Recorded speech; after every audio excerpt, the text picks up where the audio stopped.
Kematian wanita disambut ribuan malaikat, ini yang pernah dilakukan. Kisah ini mungkin telah sering kita dengar. Namun, sekedar mengingatkan kembali tentang perjuangan wanita mulia ini, semoga dapat mengembalikan girah kita untuk juga bisa menteladani beliau, wanita yang berhati baja. Nusaibah binti Ka'ab radhiyallahu anha, namanya tercatat dalam tinta emas penuh kemuliaan. Bahkan kematiannya mengundang ribuan malaikat untuk menyambutnya. Hari itu Nusaibah sedang berada di dapur. Suaminya, Said sedang beristirahat di bilik tempat tidur. Tiba-tiba terdengar suara gemuruh bagaikan gunung-gunung batu yang runtuh. Nusaibah menerka, itu pasti tentara musuh. Memang, beberapa hari ini ketegangan memuncak di kawasan Gunung Uhud. Dengan bergegas, Nusaibah meninggalkan apa yang sedang dilakukannya dan masuk ke bilik. Suaminya yang sedang tertidur dengan halus dan lembut dikejutkannya. "Suamiku tersayang," Nusaibah berkata, "aku mendengar pekik suara menuju ke Uhud. Mungkin orang-orang kafir telah menyerang." Said yang masih belum sadar sepenuhnya, tersentak. Dia menyesal mengapa bukan dia yang mendengar suara itu. Malah istrinya. Dia segera bangun dan mengenakan pakaian perangnya. Sewaktu dia menyiapkan kuda, Nusaibah menghampiri. Dia menyodorkan sebilah pedang kepada Said. "Suamiku, bawalah pedang ini. Jangan pulang sebelum menang." Said memandang wajah istrinya. Setelah mendengar perkataannya itu, tak pernah ada keraguan padanya untuk pergi ke medan perang. Dengan sigap dinaikinya kuda itu, lalu terdengarlah derap suara langkah kuda menuju ke utara. Said langsung terjun ke tengah medan pertempuran yang sedang berkecamuk. Di satu sudut yang lain, Rasulullah melihatnya dan tersenyum kepadanya. Senyum yang tulus itu semakin mengobarkan keberanian Said. Di rumah, Nusaibah duduk dengan gelisah. Kedua anaknya, Ammar yang baru berusia 15 tahun dan Sa'ad yang 2 tahun lebih muda, memperhatikan ibunya dengan pandangan cemas. Ketika itulah tiba-tiba muncul seorang penunggang kuda yang nampaknya sangat gugup. "Ibu, salam dari Rasulullah," berkata si penunggang kuda, "suami ibu, Said baru saja gugur di medan perang. Beliau syahid." Nusaibah tertunduk sebentar. "Innalillah," gumamnya. "Suamiku telah menang perang. Terima kasih, ya Allah." Setelah pemberi kabar itu meninggalkan tempat, Nusaibah memanggil Ammar. Ia tersenyum kepadanya di tengah tangis yang tertahan. "Ammar, kau lihat ibu menangis? Ini bukan air mata sedih mendengar ayahmu telah syahid. Aku sedih karena tidak memiliki apa-apa lagi untuk diberikan bagi para pejuang Nabi. Maukah engkau melihat ibumu bahagia?" Ammar mengangguk. Hatinya berdebar-debar. "Ambillah kuda di kandang dan bawalah tombak. Bertempurlah bersama Nabi hingga kaum kafir terhapus." Mata Ammar bersinar-sinar. "Terima kasih, Ibu. Inilah yang aku tunggu sejak dari tadi. Aku ragu, seandainya Ibu tidak memberi peluang kepadaku untuk membela agama Allah." Putra Nusaibah yang berbadan kurus itu pun terus menderapkan kudanya mengikut jejak sang ayah.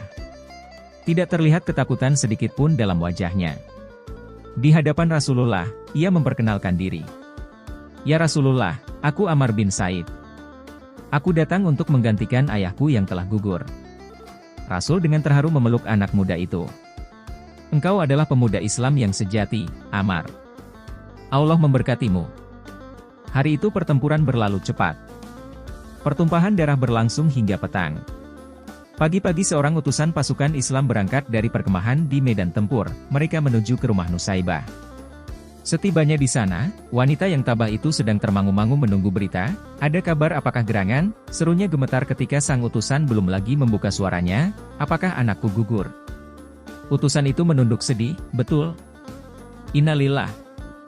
Nusaibah bergumam kecil. Ia menangis. "Kau berduka, ya Ummu Ammar?" Nusaibah menggeleng kecil. "Tidak, aku gembira. Hanya aku sedih, siapa lagi yang akan kuberangkatkan?" Saat masih kanak-kanak. Mendengar itu, Saat yang sedang berada tepat di samping ibunya, menyela, "Ibu, jangan remehkan aku. Jika engkau izinkan, akan aku tunjukkan bahwa Saat adalah putra seorang ayah yang gagah berani." Nusaibah terperanjat. Ia memandang putranya. "Kau tidak takut, Nak?" Saat yang sudah meloncat ke atas kudanya menggeleng, yakin. Sebuah senyum terhias di wajahnya. Ketika Nusaibah dengan besar hati melambaikan tangannya, saat hilang bersama utusan tentara itu. Di arena pertempuran, saat betul-betul menunjukkan kemampuannya. Pemuda berusia 13 tahun itu telah banyak menghempaskan nyawa orang kafir. Hingga akhirnya tibalah saat itu, yakni ketika sebilah anak panah menancap di dadanya. Saat tersungkur mencium bumi dan menyerukan, Allahu Akbar. Kembali Rasulullah memberangkatkan utusan ke rumah Nusaibah. Mendengar berita kematian itu, Nusaibah meremang bulu tengkuknya. Hai utusan, ujarnya, kau saksikan sendiri aku sudah tidak memiliki apa-apa lagi. Hanya masih tersisa diriku yang tua ini. Untuk itu izinkanlah aku ikut bersamamu ke medan perang. Sang utusan mengerutkan keningnya. Tapi engkau wanita, ya ibu. Nusaibah tersinggung, engkau meremehkan aku karena aku wanita. Apakah wanita tidak ingin pula masuk ke surga melalui jihad? Nusaibah tidak menunggu jawaban dari utusan tersebut. Ia bergegas menghadap Rasulullah dengan mengendarai kuda yang ada. Tiba di sana, Rasulullah mendengarkan semua perkataan Nusaibah. Setelah itu, Rasulullah pun berkata dengan senyum. Nusaibah yang dimuliakan Allah. Belum masanya wanita mengangkat senjata. Untuk sementara engkau kumpulkan saja obat-obatan dan rawatlah tentara yang luka-luka. Pahalanya sama dengan yang bertempur. Mendengar penjelasan Nabi demikian, Nusaibah pun segera menenteng obat-obatan dan berangkatlah ke tengah pasukan yang sedang bertempur. Dirawatnya mereka yang mengalami luka-luka dengan cermat. Pada suatu saat, ketika ia sedang menunduk dan memberi minum seorang prajurit muda yang luka-luka, tiba-tiba rambutnya terkena percikan darah. Nusaibah lalu memandang. Ternyata kepala seorang tentara Islam tergolek, tewas terbabat oleh senjata orang kafir. Timbul kemarahan Nusaibah menyaksikan kekejaman ini. Apalagi ketika dilihatnya Rasulullah terjatuh dari kudanya akibat keningnya terserempet anak panah musuh. Nusaibah tidak dapat menahan diri lagi, menyaksikan hal itu. Ia bangkit dengan gagah berani. Diambilnya pedang prajurit yang tewas itu. Dinaiki kudanya. Lantas bagaikan singa betina, ia mengamuk. Musuh banyak yang terbirit-birit menghindarinya. Puluhan jiwa orang kafir pun tumbang. Hingga pada suatu waktu ada seorang kafir yang mengendap dari arah belakang, dan langsung menebas putus lengan kirinya. Nusaibah pun terjatuh, terinjak-injak oleh kuda. Peperangan terus berjalan. Medan pertempuran makin menjauh, sehingga tubuh Nusaibah teronggok sendirian. Tiba-tiba Ibnu Mas'ud menunggang kudanya, mengawasi kalau-kalau ada orang yang bisa ditolongnya. Sahabat itu, begitu melihat ada tubuh yang bergerak-gerak dengan susah payah, dia segera mendekatinya.